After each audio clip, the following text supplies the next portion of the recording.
or put on vibrate all cell phones and pagers. If you need to talk, please leave the meeting room. Anyone who wishes to speak, including applicants, is asked to completely fill out one of the speaker cards provided at the table by the front door and submit it to staff. You will be called to present a case or speak on a specific item as desired. Anyone who wishes to be re-noticed about a project must completely fill out one of the postcards provided at the table by the front door and submit it to staff to receive notice of subsequent meetings.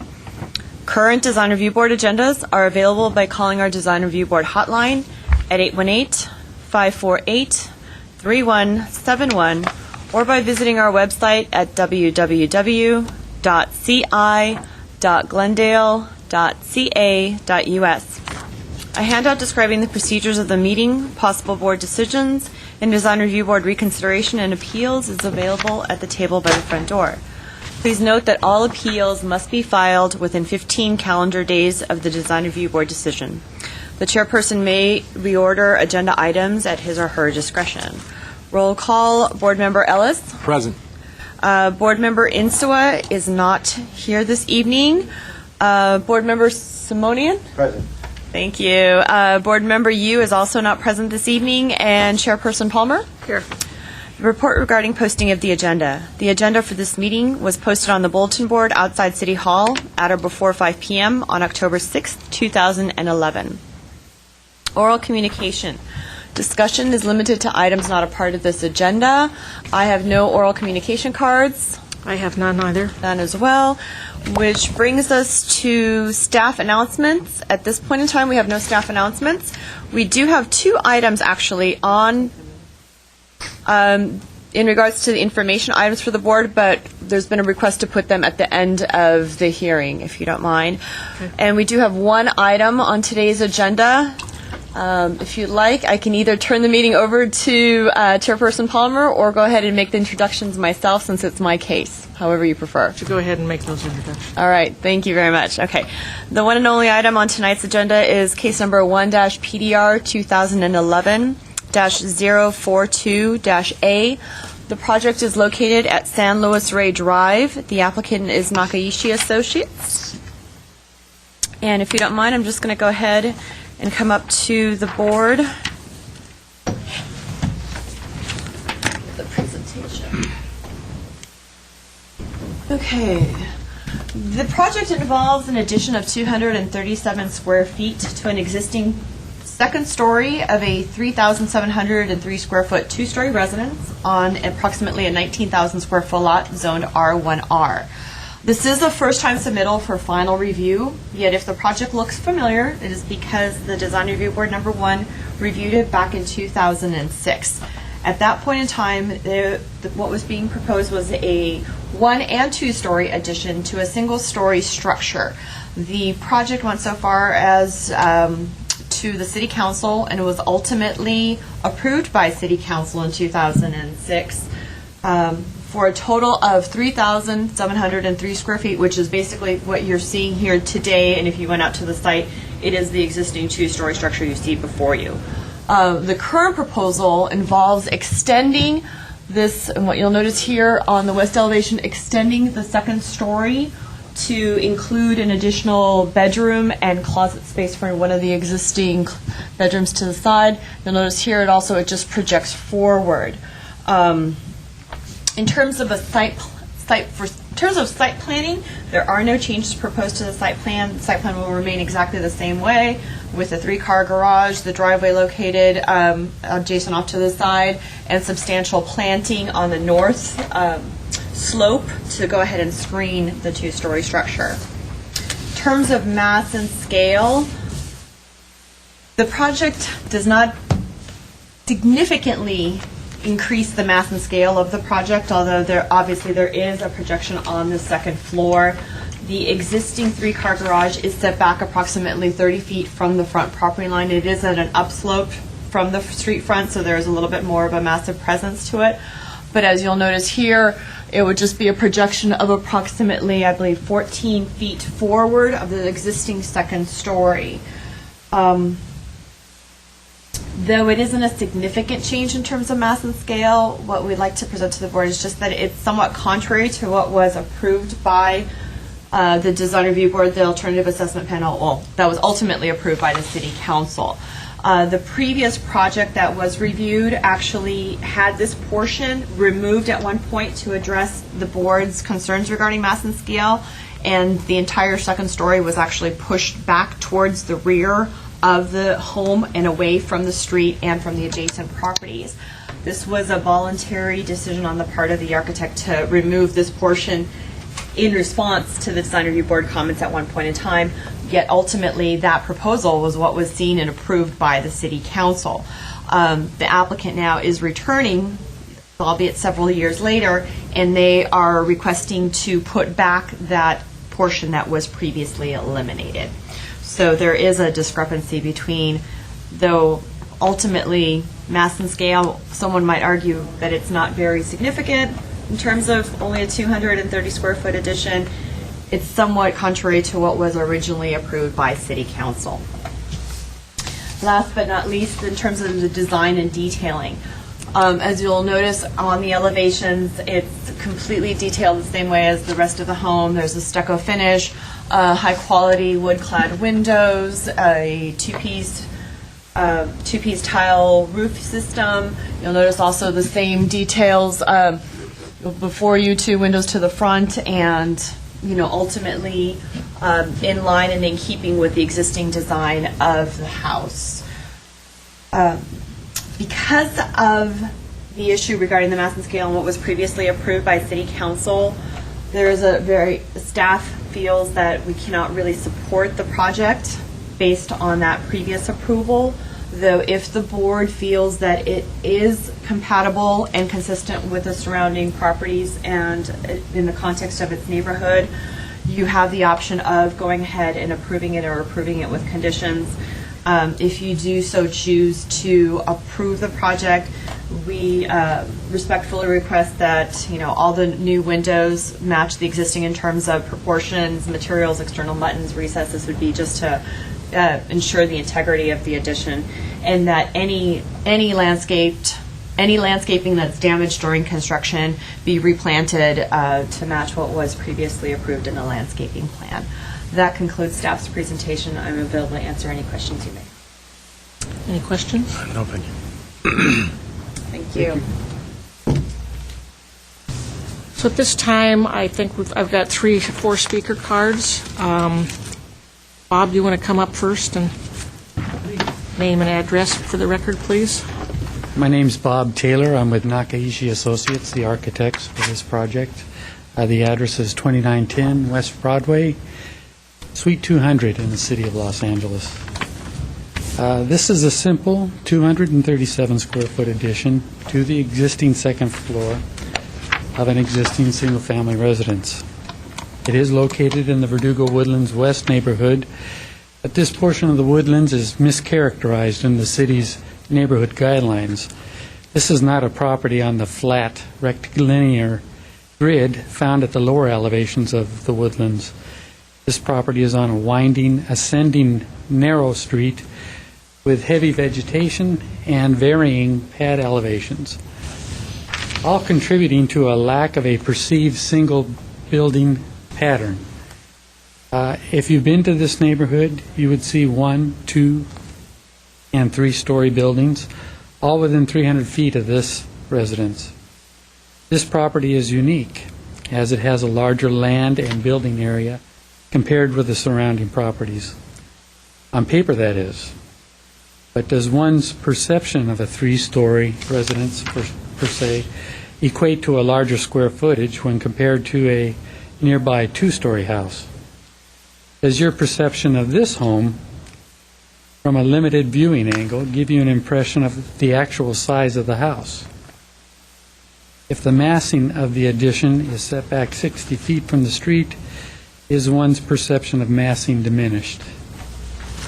So when we talk about the massing and scale, you must know that the addition will be visible from the base of the driveway, you can see from the photograph, and it is partially obscured by the existing garage roof shown in the story pole photographs. The previous DRB approval for the original second floor addition did not condition a reduction of floor area as suggested by the staff report. The elimination of the front bedroom was offered by the Perez family to appease their neighbor to the west, but to no avail.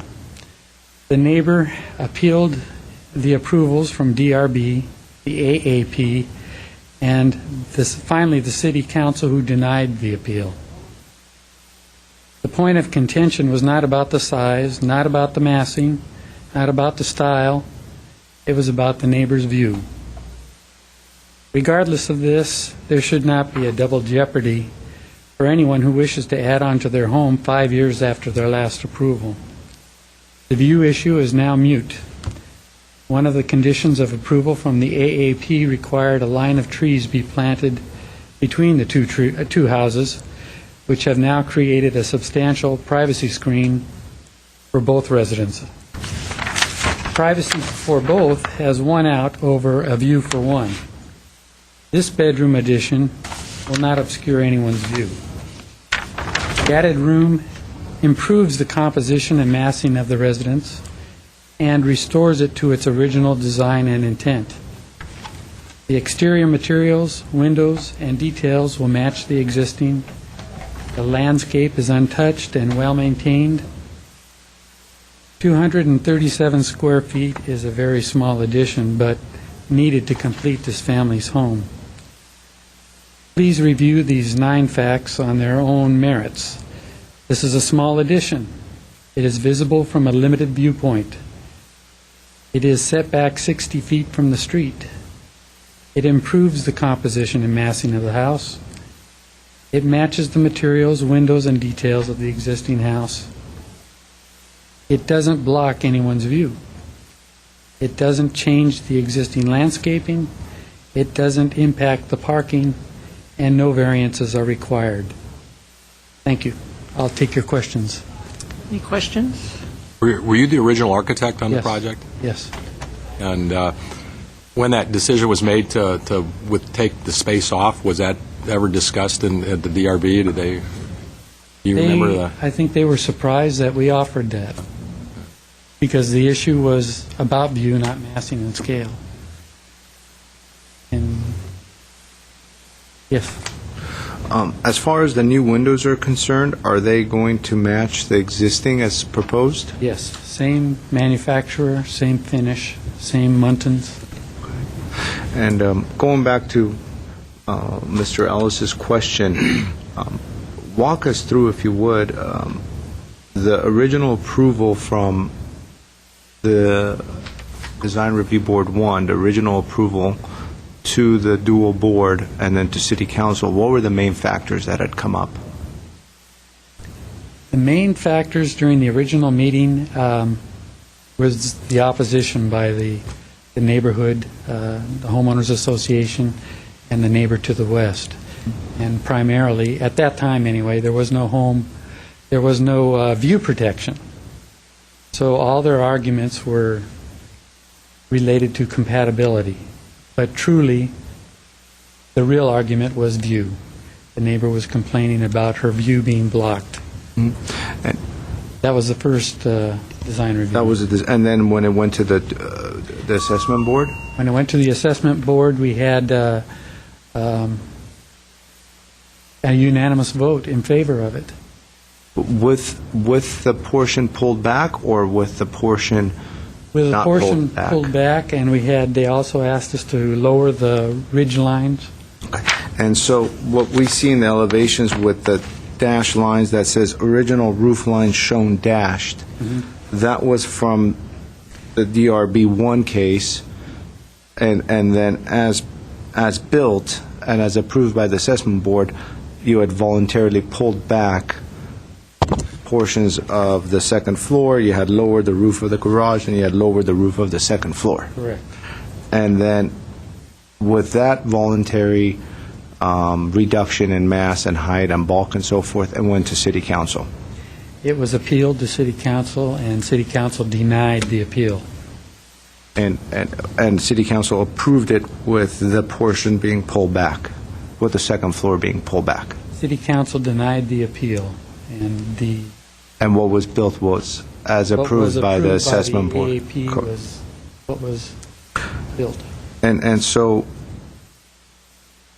what is the main desire now to really go and add this space that was so contentious back then, and the root of all opposition and issues and so forth? Okay, the AAP also requested that we provide a landscape plan.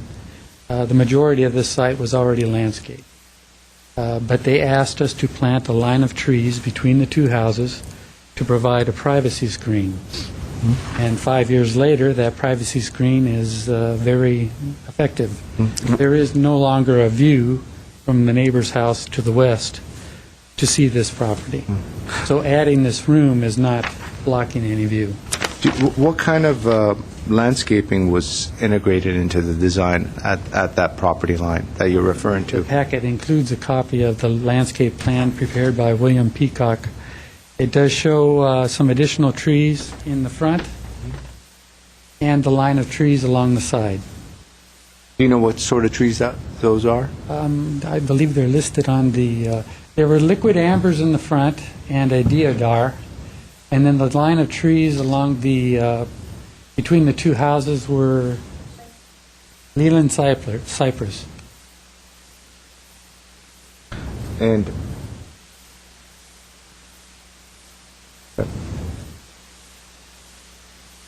I have no other questions. I have a question regarding the compatibility issue that you stated.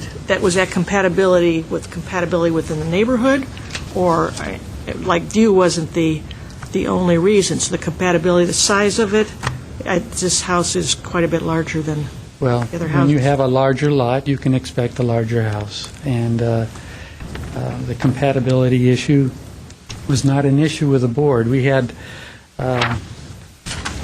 professional transcripts of the board comments, which we submitted.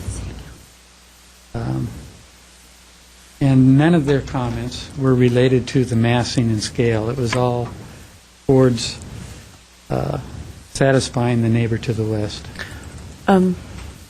Actually, a copy of the City Council staff report was included as Yeah. part of your packet, and in that City Council staff report, there was a summary regarding the Design Review Board comments, the AAP, which is Alternative Assessment Comments Panel, and then also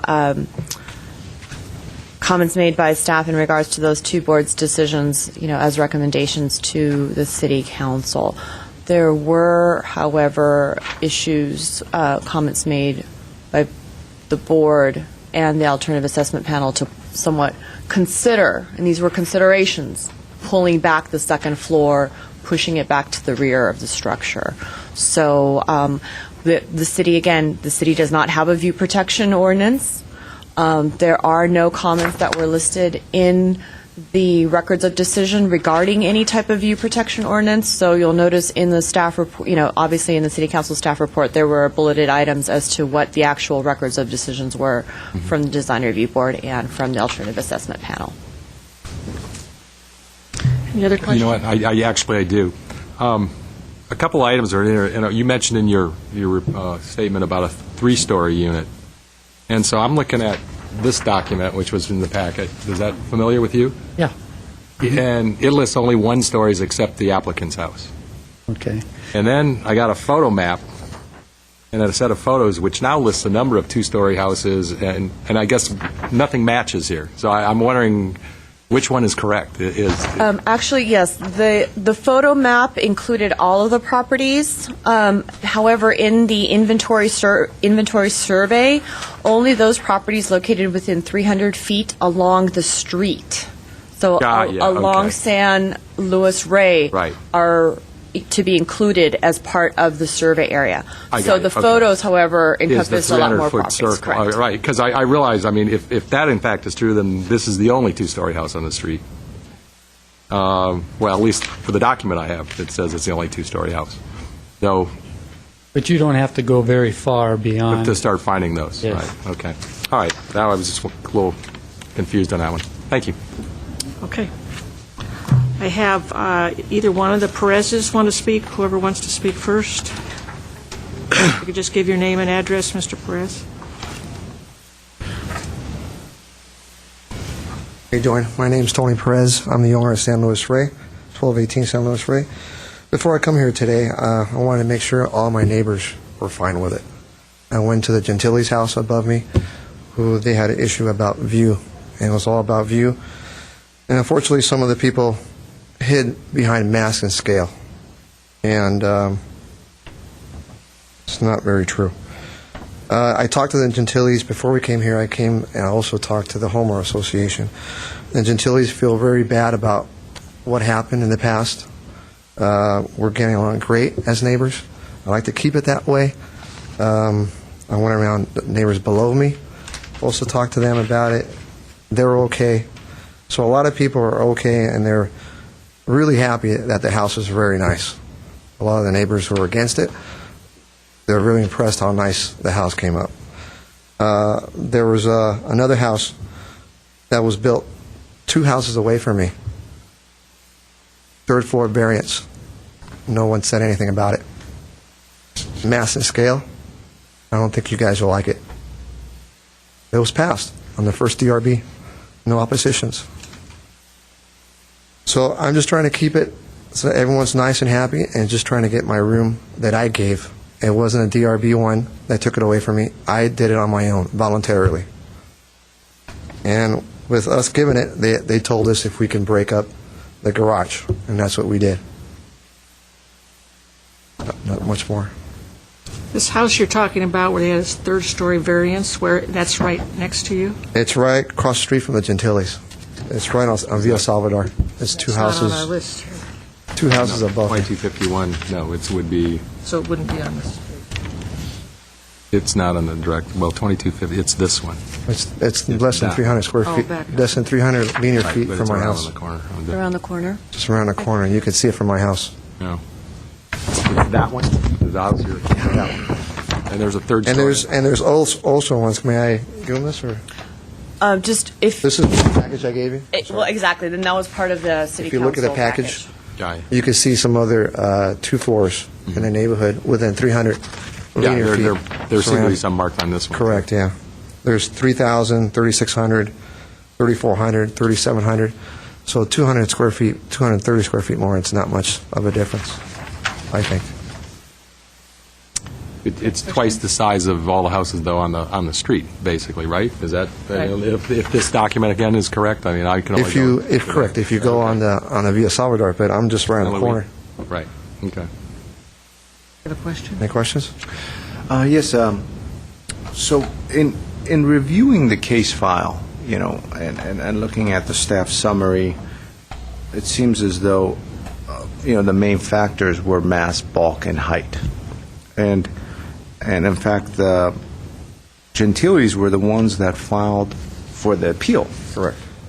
And so I'm wondering, with this new proposed design, have you had an opportunity to Absolutely. go and meet with the surrounding neighbors? Absolutely. More specifically with the Gentili's? I went to her house and we spent lots of time together, and I told her that we like to pursue that room back, and she had no problem with it. Do you have any support letters from them? You know, I don't want to get into support letters. We're happy now, and she's fine with it. Her family's fine with it. So I'm trying to stay away from all that. Okay. I don't want to put pressure on anyone. I mean, if they had a problem, you know, I'm sure they would have been here.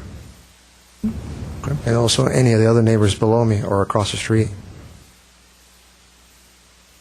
No more questions. Thank you. Thank you. Thank you. Thank you. Angelica Perez? State your name and address for the record, please. Angelica Perez, 1218 San Luis Rey Drive. My husband and I have come here today for our small 237. Now, actually, when we reduced our square footage, we did reduce it by 270. So we're not even asking for the full amount of square footage back, but we do need this room. It is a room that we gave up in hopes of helping the situation, but as my husband and our architect have both explained to you, that the situation wasn't about the style of the home, it wasn't about how big my home was, it was about a view. and a view that was tackled in many different ways. They couldn't ask for view because there's no view protection. So they said, my house is big, or my house didn't match the neighborhood. I had offers from my neighbor that said to dig my pad lower so that my house would sit lower. Well, that has nothing to do with mass and scale. That would actually bring it closer to the street and more visible to the street, but that would aid her view. We were asked to move the second floor back behind where our previous chimney sat, which would allow for me to have a very large, over 15-foot patio taking up almost half of my backyard. And that to me doesn't say that they're worried about mass and scale. That to me says they're worried about this one point of view. Well, when they went to the alternative assessment panel and said, oh, well, now it's about privacy, they're going to be seeing into my home. Well, then they asked for a landscaping plan, and on the last picture on your wall you can see that they asked us to please plant a row of trees. So that is there now. You cannot see any part of my house from her home. So to add 237 square feet, really, that she's never going to see. And if you look at the pictures, in fact, I have pictures from the street level, you're not going to see that part of my house ever, unless you're walking up the driveway to see it. If you want the pictures, you can double pictures of my home. So, any questions? Oh, here, these are the pictures of that third story that was approved with lots of opposition. In fact, the February before our June meeting, they approved the third floor variation on that. On that house, they also dug out a huge amount of hillside for a very large retaining wall, which we never had to dig any part of hillside or anything from our house to build. Any questions? Questions? Okay, Mayor Stanley. Thank you.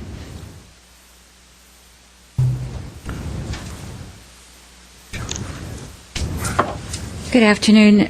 My name is Myrna Stanley. I'm president of Verdugo Woodlands Homeowners Association. And I have to tell you, when this project was heard in 2006 and thereafter, it was the most horrible, contentious project I'd ever been associated with or witnessed. And I was hoping that we were getting over that. I think we have to some degree, but I'd like to clarify with you about at least our boards, our homeowners association problem with this house. I believe if you go back and listen, that we've always said this is a beautifully designed home, never had a problem with the design. Our issue was that it was a flatland house. It did not belong on a hillside. And that this was a tract of single-story homes that were tiered. And everybody could see over, and I understand you don't have a view protection, but that was the compatibility, that they were single-story and they were tiered. So that actually has nothing to do with what we're looking at and what we're discussing today, or what neighbors said and what they didn't say. I'm sorry to hear some of the comments, and I can see that we still have some raw emotions. The landscape plan was actually suggested by the landscape architect on the DRB, and some of the changes that we now have in design review, thankfully, don't require just put up a tree, put up a hedge, so you don't have to look at it. That's not how you deal with architecture. So this hedge, to a certain degree, helped. I have photos here on this from the Gentiles' home.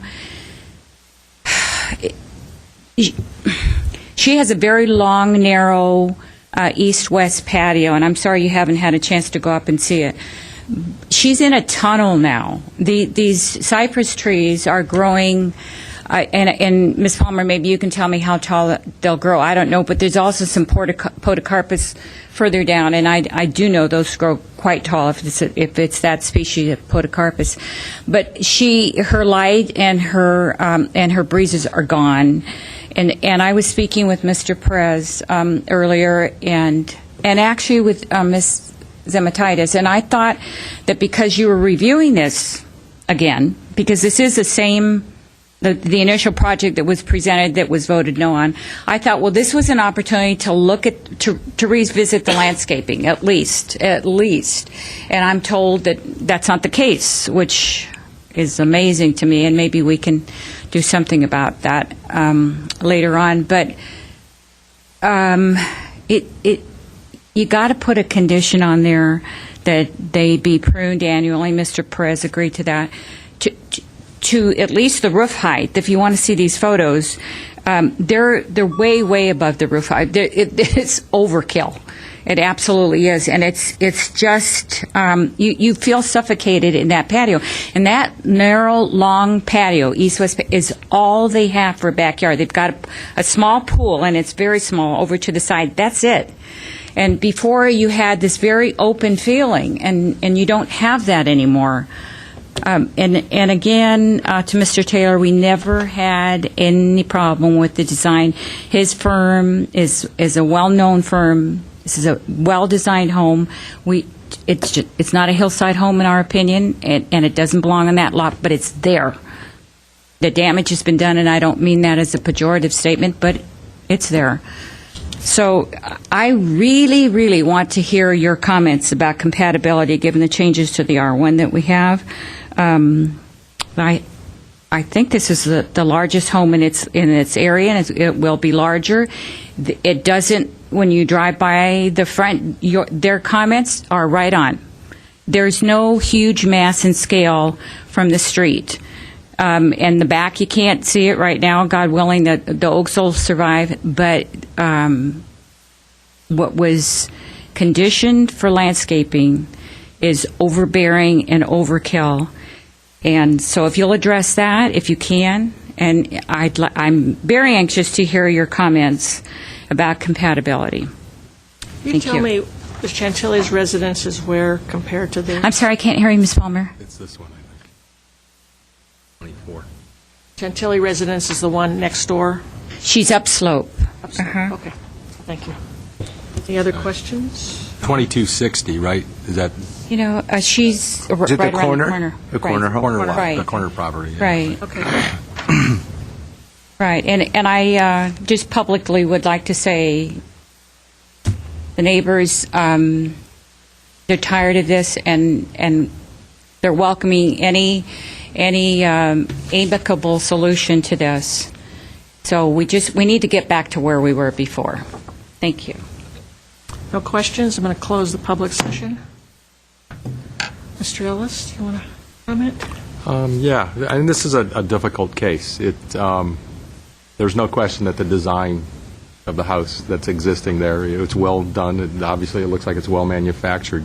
There's been a lot of community time and staff time put into this over the years, and I don't know if you've ever heard of there's a guy named Roger Dawson, who's a wealthy real estate guy who does motivational and negotiating books. And one of his things talks about nibbling. And it's after you've come to an agreement, and then you come back and you nibble the edges to get a little bit more. And my initial thought is that it is by far the second largest house, or the largest by 2 times on the street. There are some around in the corner. Mrs. Stanley's comment about it not being a hillside home would have been my first comment, too, if we were here looking at the house as an initial design. It's not a very big addition. I think the applicant made the comment, you won't see it from the street, but it is definitely a massing issue in that neighborhood. So, I mean, I'd like to hear what you two have to say, but I'm kind of tending to want to support staff based on that. Mr. Simonian. Well, once in a while, we get projects that have been around for a long time and that have a lot of history to them, and in this case, this is one of them. And anytime you have a project with a long history to it, especially with appeals and more specifically when a project goes to city council, then there's always an amazing amount of conversations, reasoning, compromises, and ultimately a decision was made, and you go along with it. And usually it involves compromises from both sides, especially if it ends up, in the city council level. There's usually some significant compromises, and it's either, no, you can't build here for these reasons, it's the wrong product, the wrong size, the wrong scale, wrong everything, or, well, we could support it if it's modified to this proportion, or this height, or this type, or whatnot.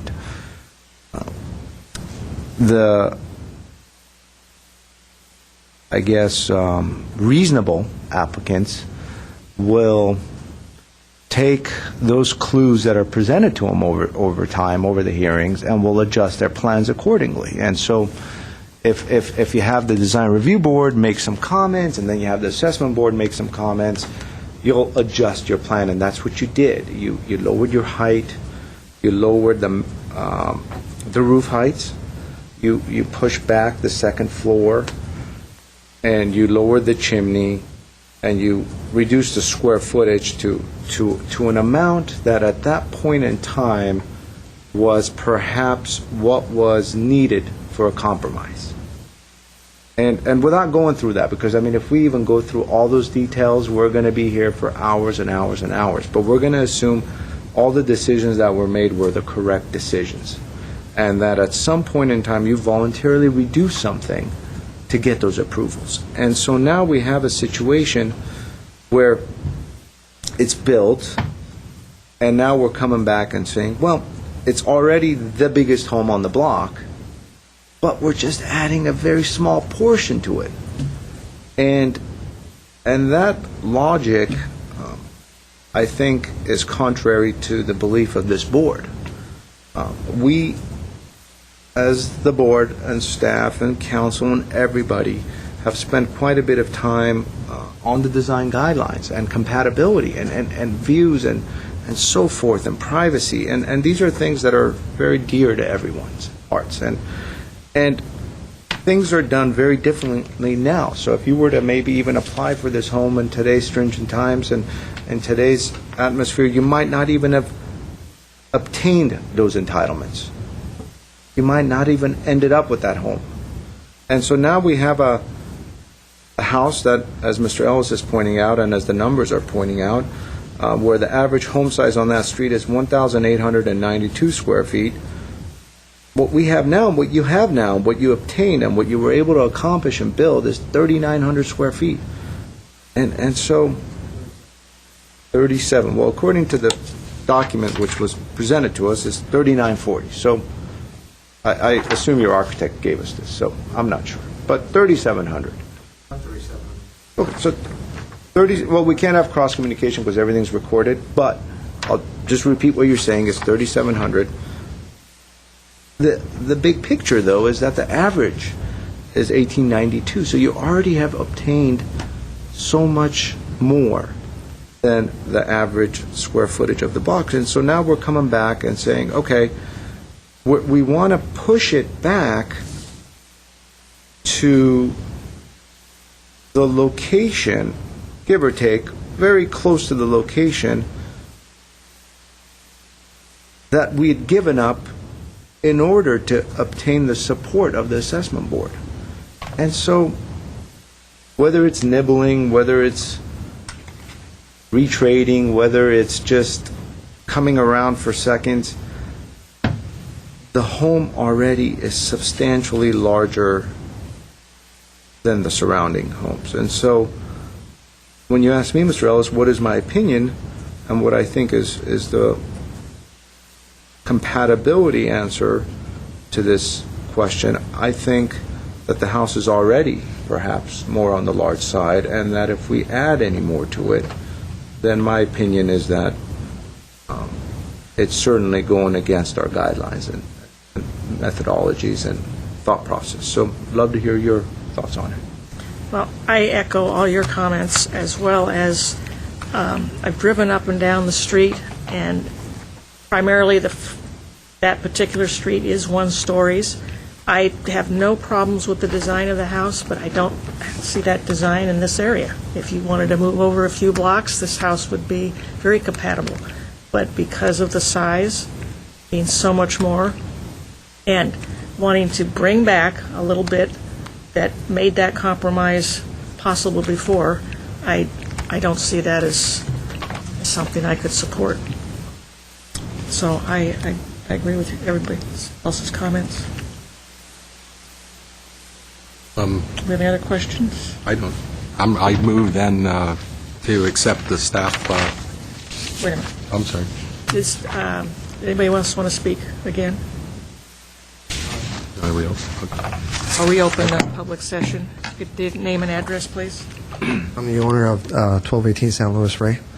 If you were talking about compatibility, like you were saying, mass and scale, why did that house, 2 houses away from me, got built? And with no opposition. And by the way, it's bigger. It's 3,700 square feet plus a guest house. 30 feet, about 40 feet of bedrock got removed. The city of Glendale don't like that. And it got done. A mass and scale. But we can't comment to that. Can't comment to I that. thought you mentioned it was done before your project. It was done after. After your project, okay. I thought she'd Did you mentioned it was done understand? before. Right. So were they picking on my family? You know, I wasn't on the board when that house came by, so I can't tell you. I wish Ainsworth was here. He knew the whole thing was going on. Matter of fact, he was trying to convince me not to build my house further back. A lot of things happen behind the scenes, which wasn't very honest. And I hate to bring it back up. But Well, we're not trying to pick on anybody. We're just trying to go with the facts and the guidelines. And I understand. That's fine. I mean, you guys feel like you're doing the right thing, but it's not very fair and honest. And we want fair to be here. That's all we want. Thank you very much. We'd be more than happy to go ahead and look into that matter. I'm sure that there had to have been a design review board review for that, and just as in this case, all the properties along 300 feet along the street, in this case it would be San Luis Rey, all the properties along 300 feet along via Saldivar would have been taken a look at. So, in this case, it's, basically it's the contextual setting of the street that's what's required in our design review board applications, to look along the street that you are actually on, even though I'm sure undoubtedly there are larger homes perhaps and 2-story structures in the entire surrounding area. Okay. So, but we will be more than happy to go ahead and give you the case to take a look and see. Okay, close that public session. Regarding the landscaping, we can't really look at that now. Nothing's being changed, but if there's an issue with height and problems with the existing trees, I think that's a neighbor-to-neighbor issue to be addressed by those people. There's nothing we can do about that now because it's not a landscape plan that's being implemented at this particular time. Do you want to do a motion? And forgive me, because, yes. Go ahead. No, I'll defer please, back. go ahead. I would just move to, and they've changed the rule here. It's no longer, it's a move to return, and move to... No, it would be the two, because this is the first time submittal for final review, the options would be to either approve with conditions, or return for redesign. Okay, I'll move to return for redesign. Now, however, I did not hear exactly what the board would like to see, other than the fact that this particular addition is above and beyond what is already a larger home for the area. So would the board like to Return with specifically... less square footage of somewhere in the neighborhood of 230 or 250 square feet less. I don't quite, it is a lot That would way to say essentially it. be... There is Forgive me, that's sort of... I guess See the what addition as well. what we're hearing is that, and we can put this in notes and comments from the board, that additional square footage is not appropriate on this site for this house. That sounds... That works for me. You want to start? I'll move that, as stated by Ms. Reich. So return for redesign with that condition. Okay, before you complete your motion, if I may ask, if the addition was placed in another location, for example. Is that something the board might consider? Well, the question I think is, part of the question is the size in this area. I don't think that size is compatible with what's on the street. Okay, I just wanted to clarify for the applicant. Thank you very much.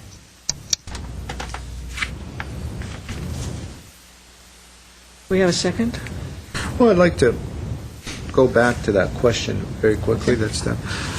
I mean, of course, if they were to come back and say, well, we want to have a basement, say, that's habitable, but it's certainly not visible, because this addition is visible from the street. So, you might take some pictures where it's not visible, but it is. You could see it. Are there portions of the home that you could add on to where it just in no way or shape affecting the massing of the home? There might be. So you were the only ones that would know that, and your architect would know that without an in-depth analysis. It's kind of hard to say where it is. But is there a portion of the site that could support an addition when the FAR, you are legally allowed to add it? Well, yes, if it doesn't add to the bulk and mass and it's not visible from the street, we would consider it. It just, in this case, you're putting it right in the front, and in this case, you're putting it right where you had taken it off to get your approvals. And so that's how I would answer that. So if perhaps an addition was proposed that was partially subterranean or at the rear of the house that would not impact the view from the street, that would be something that the board would consider. I would consider that. Okay. Thank you. That really helps. Thanks a lot.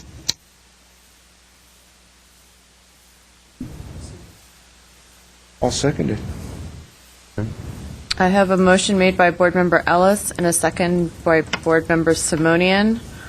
And this would be in regards to the condition that the proposed additional square footage is not appropriate for the proposed location at the front of the home, and that perhaps a subterranean or rear-facing addition could be considered. Something not visible from the street. Something not visible from the street. Right. Okay. Is that correct? I'm still troubling with adding any more floor area when your house is so much larger than single-story homes around it. But, I'll refer back to you two. It seems clear that the board would like to go on record to say this is the largest home in the neighborhood and additional square footage may not be appropriate in any location. However, if an addition was not to be seen from the street or perhaps partially subterranean, that may be something that you would consider. Right. I don't think we can say it's the largest in the On the neighborhood. street. It's on the street. On the The street. neighborhood. In the survey area. survey area. In the street survey area. Okay. With that motion by Board Member Ellis and a second by Board Member Simonian, in terms of roll call, Board Member Ellis, Yes. Board Member Simonian, Yes. Chairperson Palmer, Yes. the motion passes unanimously, 3-0.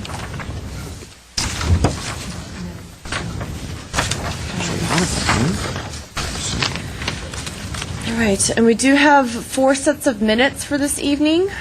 I don't know which. You're going to have, some trouble with some of them. I was not at the first two, so I would have to abstain from July 14th and August 25. We've only got 2 of us for that. The other two I was at, and I would, September 8 and September 25. Can we do Correct. either of Do you those? need a moment to take a look at these, or? No, they were emailed. I read them Yes. at home. Did you? This would be from July the 14th. Board Member Ellis, Board Member Palmers and Simonian were present, not Board Member Ellis. Again, this was the 14th. August 15th, Board Member Ellis was not present, but Board Member Simonian and Palmer were present. September 8th, Board Member Simonian was not present. Board Member Ellis and Palmer were present. And then September 22nd, all 5 board members were Or present. 25th. Is it 25 or 22nd? I have it down as the 22nd. I'm looking at your agenda, and it says the 25th. I'll defer. Then the agenda, unfortunately, is incorrect because I have the minutes in You front got of the me that minute, yeah. are on the There's 22nd. I don't have the calendar. Okay. So July 14th, You and I were present. Go for it, I Art. would Move move to approve those. Can I do that, or No, Or do we need three? no, two. we just... just need two. Two, because there's a majority of those present, I believe, right? Okay. I think you said yes. I do agree with yes, I'll second them. Okay, so perhaps you can pass, just for rules, if you can pass the gavel, and then both of you are voting. So a motion by Board Member Simonian, Yes? I'm in second by charge. Board Member Palmer, Yes, and both of you voting 2-0. How scary is this? we passed the gavel. Ellis abstain. Then we have the motions by the minutes from August 25th, and Board Member Ellis was not present. I would move to approve those minutes. I'll second. I have a motion All in by favor? Board Member Palmer, Opposed? second by Board Member Simonian, and both of those are unanimous, 2-0. Okay. And you get it back. Right. next, we have the minutes from September the 9th. Oh, these are way off. Yeah, Have it, okay. yeah. We have. What's it say on those? 9? 8. September 8th. Correct, September 8th. Okay. So we had 3 of us here. You had Board Member Simonian was not present. Oh, I'm sorry. I move to accept September 8th. Okay, Board Member Ellis and Board Member Palmer. I would, Motion passes Accept. 2-0. And last but not least, all 3 board members were here on September the Turn that one 22nd. down. So I move to accept those minutes. I'll second. I have a motion by Board Member Simonian, a second by Board Member Ellis. Those would be yeses. And Chairperson Palmer? yes. Motion passes 3-0. So now I would like to turn the meeting over to, no adjournment yet. Can't go I'd like yet. to turn the meeting over to Stephanie for a few announcements, please. Gave us something. Of course, they- Yeah, because we started slightly late, we thought we would take our hearing item first and go over our information items at this time. I handed out to all of you on the dais a City Council report regarding a number of zoning code changes. These were adopted on August 23rd by City Council and have gone into effect as of September 23rd. There's no need to go through all of the items. There are many of them. This is the cleanups. Code cleanups is something that we do about once a year, going through the code and trying to capture items that are not working, that perhaps applicants are asking for many variances for, other issues that the City Council has brought up. So, for example, one of the items that took a lot of time, research, and also discussion from, I think, our board member, Judy Palmer, and other landscape architects, was a discussion regarding artificial turf. No changes have been made to our landscape requirements as a result of that discussion, but it was something that the council was very interested in having a great deal of research on. The reason that we brought this to you is because there are a couple of items that will impact your work here. One is that and I'm looking for the actual number, but as I look for it, I'll tell you about it. Currently, you can have a circular driveway, according to code, with a 60-foot lot frontage. That has been modified to 80 feet. So you'll need a larger lot in order to have a circular driveway without going for a variance. So that's something that may impact your work here. Another important piece that we've modified is to the decks that are able to be approved on the staff level. Now, this I have located on page 16 of 18 in your report, it will come up in section 3047.020, and that's the section that allows for staff to exempt or essentially sign off on a staff level for certain smaller additions. So, for example, a 200 square foot of addition that is visible from the front, that doesn't make a significant change to the building, can be reviewed and approved on a staff level. A project that is not visible from the street, that 700 square foot addition, can be reviewed and approved on a staff level. Until now, decks have been able to be reviewed and approved on a staff level. However, staff has not been comfortable, based on what we've seen here at this board and also with Design Review Board 2, in reviewing and approving decks on sloped lots that essentially flatten out a sloped lot in the back. Many people want to add onto the usable part of their property, they're living in a hillside, and may create a deck, particularly on a downslope lot, that creates a particularly large mass. Now, often you can't see this from, you can almost never see it from the street of the address side. Sometimes you could see it from very far away because it becomes a very large mass in the hillside. So staff has been very reluctant to review and approve these on a staff level, and has brought many of these to the board. And so because there has been the provision that allows staff to approve them, some applicants would fully engineer a deck on a hillside expecting that staff could sign off on it. And if we're not comfortable with it, they'll find themselves having to modify their plans or coming to the design review with additional expense that they hadn't been planning on. So what we've done, based on the zoning code advisory group advice and input, is that an exemption can be granted for a deck that has a maximum overall height of 8 feet, so that it could that would be to the top of the railing. So it essentially allows for an additional 5 feet, plus or minus, from the slope to the deck, and then 42 inches from there. It's actually fairly consistent with retaining walls that are a maximum of 5 feet. And so the Zoning Code Advisory Group was comfortable with that. It makes us more comfortable so that we understand and can tell an applicant very predictably what will have to go to the board and what staff can review.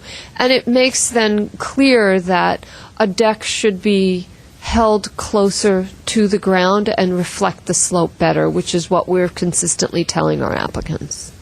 Any questions on that I one? was questioning whether, because sometimes the definition of a deck can be a balcony area or off of the second floor. So we're just talking about ground Right. floor decks. Okay. That's right, at grade. At grade. Those are the two items that we wanted to highlight to you. We would encourage you to breeze through it to see what other changes you might be interested in hearing about. If you'd like more information, we could also guide you to the strikeout underline version, which I believe is included in this August 9th City Council packet, so that you could see exactly what wording changes have been made. We wanted to bring those particular changes to your attention, as they will affect your work here. One question in reference to the accessory buildings, and which is on page 10 of 18. It section 30.11.020 mentions that accessory buildings cannot exceed 500 square feet. We've had a couple of cases that have come in front of us where the board felt as though an addition that was being labeled as an accessory building could have been used as a rental, or could have been habitable space, or could be used as granny quarters, or however you want to describe it. Did the cleanup actually deal with that at all? I think Vilja can answer that better than I. Again, in terms of a guest house, it is not to be rented out. It is not to have cooking facilities. And so that is very explicit already in the definition of an accessory structure in terms of a guest house. And so no clarification was needed for that particular one. This solely deals with other items that might not be labeled as a guest house, such as a pool cabana or something along those lines, but that all accessory structures across the board would then be having the 500 square foot limit. Okay. No more questions? Nope. So then we can move on to, there's another discussion item. The city will be engaging in an overhaul of our website, which we're all very excited about. And so we'd like for you to think about, perhaps maybe mull over and get back to us if it doesn't come to the top of your head right at this meeting. What kinds of things would you like to see on the board's webpage? Are we talking about the board's webpage or the overall city planning? On the planning You portion, could give us comments on any and all of it. I think City of Los Angeles has the ZEMAS, program. And Right. It's amazing because you go on and you just could right away tell the zoning, you could see the case numbers that are attached, the square footage, of course, the number of units that are on there, and obviously, and now it even shows a footprint of the structures, which is amazing, right? Because it's like a one-stop shop. So, if a model were to be replicated and looked at, I don't think I've seen a better one in all the different cities that I've ever worked with. We will give that comment to our web gurus and see if that's possible here in Glendale. I know a lot of architects that use the ZEMAS tool, and it's incredibly effective. Yeah, it's very useful. I would just make one comment to make it as easy as possible for members of the public to contact the board members. Okay. People have comments. They may not want to come down and talk to us, and they may not want to send a letter, but if they have the opportunity, a link to email to us. Are the board members frequently contacted by community members? Okay. Occasionally, on projects that have, some heat behind them, I've gotten a few things, but Okay. very seldom. If I could remind you that if you are contacted by anyone, a member of the project or an applicant team or a member of the public, if you could report that out when the item comes up. We don't typically ask for that report. If that would be helpful for you in the advance of every item, we could. That would give you an opportunity to report out, I visited the site on such and such a date, I spoke to such and such a person.